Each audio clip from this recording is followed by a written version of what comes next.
क्षेत्र में, और रोली मैडम का भी धन्यवाद देता हूँ, और आपके यहाँ पर बैठे सब युवाओं का मैं धन्यवाद देता और सम्मान करता हूँ, क्योंकि आपकी एज के लोग केवल मस्तिष्क विषय नहीं सोचते हैं, सोचते हम कुछ करेंगे यहाँ बात घूमना, इस तरह की काम से नहीं। लेकिन आप लोग एक ऐसे समय में जहाँ छुट्टी है, आज एक्चुअली में नेशनल हॉलीडे है, आप फिर भी आप एक समाज के निर्माण के विषय का लेकर आप बैठे हैं। मैं आप लोगों के समक्ष एक गुड फ्राइडे का जो कंसेप्ट है वो आपको मैं बताना चाहूँगा। असली में क्या है कि ये कंसेप्ट ही थोड़ा बहुत कंफ्यूज कर देते लोगों को। इसको रखा है कि गुड फ्राइडे, जबकि ये कंसेप्ट यदि आप अलग अलग भाषा में जाएंगे तो इसके कंसेप्ट भी थोड़ा अलग है। यदि आप साउथ में जाएंगे इसको बोलते हैं कि दुख का शुक्रवार, सौरफुल है ये। जब आप हिंदी में आते हैं, हिंदी में हम लोग इसको गुड फ्राइडे नहीं बोलते, हम इसको पुण्य शुक्रवार। जब इंग्लिश में जाते हैं उसको गुड फ्राइडे बोलते। एक्चुअली ये आप इसको गुड फ्राइडे का है या पुण्य शुक्रवार का है या सोरफुल फ्राइडे, मतलब एक ही। ये वो इसलिए एक ही है, आज के दिन प्रभु यीशु ख्रिस्त का जीवन का सबसे बड़ा जो उनका जो मकसद था वो पूरा हो गया।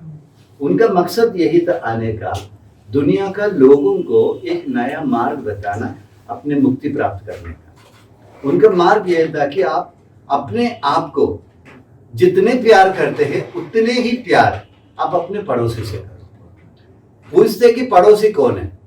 पड़ोसी रिश्तेदार वो नहीं है कि जो आपकी कहीं कहीं पर रहते हैं, दूर में कहीं, वो नहीं। पड़ोसी वो होती है जो आपकी मुसीबत के समय में जो आपके साथ होगा, वो आपकी पड़ोसी। ये सिंपल डेफिनेशन है प्रभु यीशु का। और मैं मानता हूं कि प्रभु यीशु क्रिस्त दुनिया के सबसे बड़ा फेलियर लीडर था, सबसे बड़ा फेलियर लीडर। उन्होंने अपने 3 साल के जो उनका जो मिनिस्ट्री का टाइम था, पूरी तरह से लोगों को संदेश देने के लिए उन्होंने पूरे मैसेज दिया लोगों को।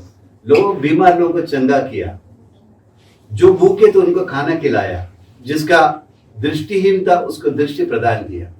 इस प्रकार की सभी काम किया। लेकिन आखिर में क्या हुआ? उनको क्रूस पर मारा गया। अभी आप पूछेंगे कि क्रूस पर मारे जाने से क्या होगा? इस्राएल की इतिहास में उस व्यक्ति को क्रूस पर मारे जाते हैं जिस व्यक्ति इस्राएल की सबसे बड़ा क्रिमिनल हो। उससे बड़ा कोई क्रिमिनल होगा ही नहीं। उतने बड़े क्रिमिनल मानते हुए प्रभु यीशु को क्रूस पर चढ़ा गया। और क्रूस पर चढ़ाने हम सोचते कि किसी को पकड़ के लाके उसको मार देते हैं, वो नहीं था उनका सिस्टम। उनका सिस्टम था कि जिस व्यक्ति को क्रूस की मृत्यु दंड देते हैं उस व्यक्ति को बहुत बड़ी भारी जो लकड़ी है जो क्रूस का, उसको लेके आना है पहाड़ के ऊपर तक, गलगोता पहाड़ के ऊपर तक उसको स्वयं लेकर आना है। उसी क्रूस पर उसको मारेंगे। ये सिस्टम था इतने भयंकर। और मारने के उनका क्रूस पर लटकाने के समय में क्या हुआ? उससे भी बड़े शर्मनाक चीज, दोनों साइड में चोर था, आजू बाजू में दोनों जगह चोर। लेकिन इस चोरों के बारे में भी एक चीज कहना बहुत जरूरी है। एक चोर ने प्रभु की निंदा किया, दूसरा लेकिन बहुत बड़ा चोर था, उसने क्या कहा? प्रभु माफ कर दीजिए, हम तो पापी हैं, लेकिन आप इतने बड़े संत हैं और इतने बड़े सजा दिया, माफ कर दीजिए। प्रभु यीशु भले ही क्रूस पर था, उसको देखकर कहा तुम आज मेरे साथ स्वर्ग में हो। तो इतिहास कहते हैं कि उसने पूरे जीवन भर चोरी किया, आखिरी में स्वर्ग को भी चोरी कर दिया उसने। अभी आते हैं प्रभु यीशु की रियल कहानी। जब प्रभु यीशु के मृत्यु के बाद में उनके जो शिष्यगण था सब तितर बितर हो गया, एक भी नहीं बचा। उनके जो 12 शिष्य जो उनके साथ में था, उनमें से एक था यूदस, जिसने प्रभु का क्या बोलेंगे, उनका बिट्रे करके उनसे मरवाया। वो तो प्रभु के मरने के पहले ही जाके फांसी पे चढ़ गया पास में, लेकिन उसको मरने की नसीहत नहीं हुआ। ऊपर नीचे हवा के अनुसार ऊपर नीचे होते रहे जब तक प्रभु का मृत्यु नहीं हुआ, वो मरा नहीं। 11 शिष्य बच गए थे। ये 11 लोगों ने चुपके से बिल्डिंग में जाकर छुप गया, अंदर बैठ गए जाके, बोला अब अभी क्या करना हमें, हम कुछ नहीं कर सकता। तीसरे दिन प्रभु उनको दर्शन दिया, कहा कि मैं मृतकों में से जी उठा हूं, क्योंकि उन्होंने पूरे जीवन में, पूरे जो उनका मिनिस्ट्री में यही कहता था, मैं नहीं मरूंगा, मैं अमर हूं, मैं वापस आऊंगा मृत्यु से भी। वैसे ही वापस आया। फिर कहानी शुरू हुई। ये गुड फ्राइडे हम इसलिए कहते हैं कि आज ही के दिन प्रभु का मृत्यु हुआ और इतवार के दिन प्रभु फिर से मृतकों में से जी उठेंगे। रिसरेक्शन, मृतकों में से जी उठ के फिर से मानवता के लिए कार्य करेंगे। मानवता के लिए प्रभु कैसे काम करेंगे? मेरे द्वारा, आपके द्वारा। क्योंकि लोग सोचते हैं कि प्रभु यीशु का संदेश है कि धर्म को जन्म दिया। बिल्कुल नहीं, गलत सोच है।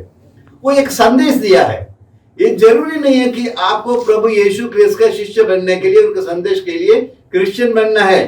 ये गलत सोच है लोगों का। और जो मैं तो धर्मांतरण के सख्त खिलाफ हूं, बिल्कुल सख्त खिलाफ हूं, क्योंकि गैर कानूनी तरीके से किसी व्यक्ति को प्रभु का शिष्य बनाने के लिए उन्होंने कहीं पर भी नहीं कहा। प्रभु ने कहा जिस व्यक्ति मेरा शिष्य बनना चाहते हैं वो अपना क्रूस उठा के, मतलब है कि अपना दुख तकलीफ के साथ मेरे पीछे चले, अपने माँ बाप को छोड़ने के तैयार हो जाओ। मैं तुम्हें एक नया समाज दूंगा। वो कौन सा समाज है? एक दूसरे को प्यार करने वाले, एक दूसरे को माफ करने वाले एक नया समाज में दूंगा। वहां पर तुम्हें कई बहनें मिलेंगे, कई भाई मिलेंगे, कई माँ बाप मिलेंगे। प्रभु ने कहा मेरा माँ और मेरा बाप कौन है? जो मेरे वचन के अनुसार चलने वाला ही मेरे भाई बहन है। तो फिर आप क्रिश्चियन बनने से ही प्रभु के शिष्य बन सकती है? ये कौन बेवकूफ समझा रहे? मेरे को समझ में नहीं आता। है ही नहीं ऐसे। बाइबल आप पढ़कर देखो, बाइबल में एक भी जगह नहीं लिखा है कि आपको किसी धर्म से जोड़कर ही आपको बनना है।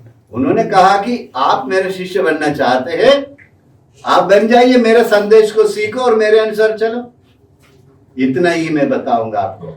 आपको यदि अच्छे इंसान बनना है, बाइबल पढ़ो, आपको अच्छे इंसान बना सकते, कोई समस्या नहीं। लेकिन ये भी मत सोचो केवल बाइबल ही आपको अच्छे इंसान बनाएंगे, बिल्कुल नहीं। अच्छे इंसान बनने के लिए आपको धर्म ग्रंथ के साथ साथ बड़े महान लोगों की बहुत सारे पुस्तकें हैं। कबीरदास हो, कई लोग हैं।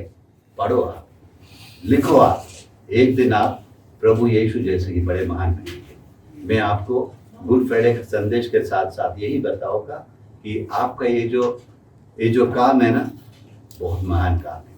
करते रहिए। Thank you.